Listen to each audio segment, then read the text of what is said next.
Hello, friends. On the 1st of January 2024, when the world was celebrating the beginning of a new year, Japan was hit by a terrible 7.6 magnitude earthquake. In western Japan, scenes of devastation are emerging after a 7.6 magnitude earthquake shook the country, killing dozens of people. This earthquake was not alone. Numerous earthquakes, small and big, followed this. In total, more than 155 earthquakes occurred in just one day. Because of this, sea waves about 1 meter high hit the west coast of Japan. Japan's meteorological agency had also issued a major tsunami alert. Although this warning was downgraded later, but the earthquake itself caused substantial damage. Dozens of buildings were completely destroyed. Electricity was cut off for thousands of houses. Some places were engulfed in flames. And as of the 2nd of January, 55 people have been declared D3 Japanese Prime Minister Fumio Kishida says that this situation is a battle against time. Rescue operations are underway and efforts are being made to save the trapped people. But on the 2nd of January, another unfortunate incident took place in this country. A Japan Airlines airplane crashed with a Japan Coast Guard aircraft in Tokyo Airport. Thereafter, both planes caught on fire. Japan Airlines plane has caught fire at Tokyo's Haneda Airport, and all runways at the airport have been closed. This Japan Coast Guard aircraft was getting ready to help people affected by the earthquake. Fortunately, all the people in the other plane were evacuated safely. But 5 out of 6 crew members in the Coast Guard aircraft lost their lives. The 29-year-old plane captain was the only one who could survive. Two big questions arise here. First, why are there so many earthquakes and tsunamis in Japan? Second, how does Japan deal with these disasters? Because if an earthquake of the same magnitude had hit any other country, perhaps, thousands of people would have lost their lives. The D3 toll in Japan is below 100 as of now. How does Japan protect itself against such circumstances? Let's understand this in this video. The earthquake that just hit Japan is named the 2024 Sea of Japan earthquake, or the Noto Peninsula earthquake. You can see its exact location on this map on the screen. There's a region called the Noto Peninsula in Japan. You have read about peninsulas in school. It is a piece of land surrounded by water on 3 sides. The epicenter of this earthquake was located here, the Sea of Japan in the west of the country. It is 500 kilometers away from Tokyo, Japan's capital. But even so, this earthquake was felt in Tokyo. Now our first question is, why do so many earthquakes take place in Japan? The answer to this is hidden in the map. Look at this map. This is the map of the Earth's 16 major tectonic plates. Tectonic plates are the outermost layer of the Earth, made up of the Earth's crust and the upper part of the mantle. The heat that is generated in Earth's core releases convection currents, which causes the tectonic plates to move slowly. These are the 16 main tectonic plates that move slowly year after year. When they collide with each other, earthquakes happen. So the countries and the areas that lie on the boundaries of the tectonic plates are prone to earthquakes the most. And the thing about Japan is that it is situated at a place where 4 tectonic plates come together: the Pacific Plate, the Philippine Plate, the Eurasian Plate, and the North American Plate. This is the biggest reason why so many earthquakes are seen in Japan. Among them, the Pacific Plate stands out a bit, since it has the highest amount of tectonic activity. So the boundary of the Pacific Plate is known as the Pacific Ring of Fire, because this causes the highest number of earthquakes in the world, as well as the highest number of volcanoes. To some extent, this is true for the other plates as well, and the countries located on their boundaries witness a higher frequency of earthquakes. For example, if you see India's northern boundary, the boundary between the Indian and Eurasian plates, that passes through Nepal, amidst the Himalayan mountains, this causes devastating earthquakes in Nepal. The earthquakes in North India, in Delhi and its surrounding regions, in most cases, their epicenter lies between these 2 plates. Compare this with regions like Australia, Russia, or Europe, where you rarely see any earthquakes. When was the last time you heard about a terrible earthquake in Australia? It's not like there have been no earthquakes in Australia at all, but the regions that lie in the middle of the tectonic plates get earthquakes at a lower frequency. And when earthquakes do occur, they are not as devastating. And the reason behind this is that these major tectonic plates are made up of minor tectonic plates. And at times, the collision between the major tectonic plates can be felt even in the middle of the plate.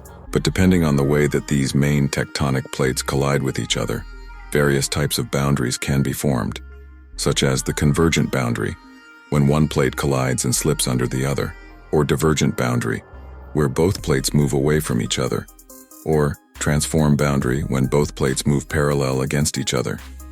Among these, the most dangerous earthquakes occur when convergent or transform boundaries are formed. And the boundary of the Pacific Plate is a convergent boundary. It has a specific subtype known as the subduction zone. In the subduction zone causes the most powerful earthquakes because in this type of collision, when one plate collides with another, it goes right under the other, submerging into the mantle. And when this happens, as you can see in the diagram, a deep cavity or hole is formed under the sea on the boundaries of the two plates, which is called a trench. These underwater trenches are often the deepest point in the ocean. They can be 3 to 4 kilometers deeper than the surrounding seabed, the deepest point on Earth in underwater known as the Mariana Trench. This trench is 10.9 kilometers deep. In Mariana Trench, the Point Challenger Deep is the deepest point in any ocean and on Earth. You would have heard about it a lot.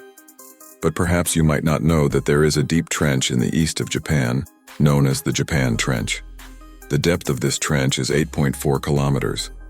There are very few countries in the world that are located so close to such deep sea. Look at this map. This map shows you the depth of the sea in different parts of the world. The lighter the color, the shallower the ocean, and the darker the color, the deeper the ocean. Look around most of the countries. Indian coastlines, African coastlines, South American coastlines, they are shown in a light color. But zoom in and look at Japan. On the right side of Japan, there is a massive dark area. This is the Japan Trench, and through it crosses our imaginary ring of fire, the Pacific Ring of Fire. Due to the movement of the tectonic plate, such horrific earthquakes are caused. The sea is so deep here, most number of volcanoes are found here, and due to this, the area that gets the most number of tsunamis is the country of Japan. Japan's coastline is very close to this trench, which means that the tsunami waves have to travel only a short distance, and there isn't sufficient time for issue warning. For this reason, Japan is at the highest risk from tsunamis. In fact, the word tsunami is derived from Japanese. Tsunami is made up of tsu and nami. Tsu means harbor and nami means wave, meaning harbor wave. Harbor is also known as a seaport. Since there were so many tsunamis in Japan, when the news of the Japanese tsunami spread all over the world, the word tsunami became popular and people started using it since then. Approximately 90% of the world's earthquakes take place in this Pacific Ring of Fire, and approximately 75% of active volcanoes are also found here. Since the geography of this area is such historically, Japan has always been in a danger zone.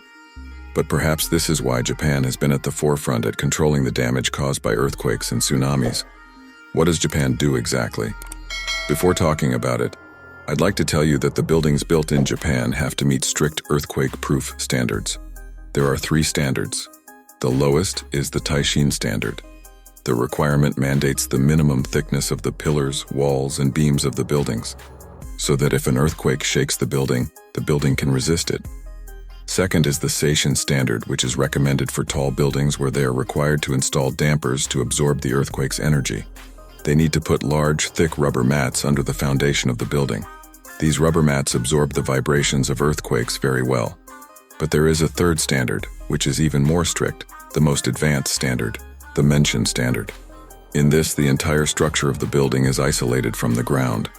Layers of lead, steel, and rubber are installed so that the building moves independently of the ground. Even if the ground shakes, the building can remain stable. This iconic Skytree Tower in Tokyo City was built using the same standard. This is one of the most earthquake-resistant buildings in the city. When the horrific Tohoku earthquake hit Japan in 2011, the magnitude of that earthquake was 9.0. This building did not even get a scratch. On the other hand, Japan has adopted many strategies to protect itself against tsunamis, although they haven't been as successful as those protecting Japan against earthquakes. They have built tsunami-controlled forests, planting a large number of trees to stop the force of tsunamis. They have built coastal dikes, which look like this. These are long structures built of stones. These dikes are very expensive to build, but they can successfully reduce the impact of tsunamis. Apart from these, tsunami evacuation towers are built in areas with a high risk of tsunami and a significant population. Since people do not get a lot of time for evacuation, They are told to take shelter in these towers, located at a high point, to be protected from the tsunamis. They have improved their warning systems. Evacuation drills are regularly conducted to help the locals understand what they need to do in case of a tsunami and how to prepare for rescue operations. And finally, they have built walls near the sea. Sea walls. Japan has a 22,000-mile-long coastline, 40% of which is surrounded by these concrete sea walls. But unfortunately, these walls are not always effective. As it happened in 2011. Watch this video. The earthquake that caused this tsunami was the most powerful earthquake in Japan's history. This tsunami caused the Fukushima nuclear disaster too. Nuclear reactors were damaged, leading to radiation leaks that spread over the Pacific Ocean. The 2011 earthquake and tsunami was the most devastating in Japan's history. Around 20,000 people lost their lives in it. After this, their government made their standards stricter. Thankfully, this year's disaster did not turn out to be as dangerous and fatal. If you found this video informative, like, subscribe for more videos. Thank you very much.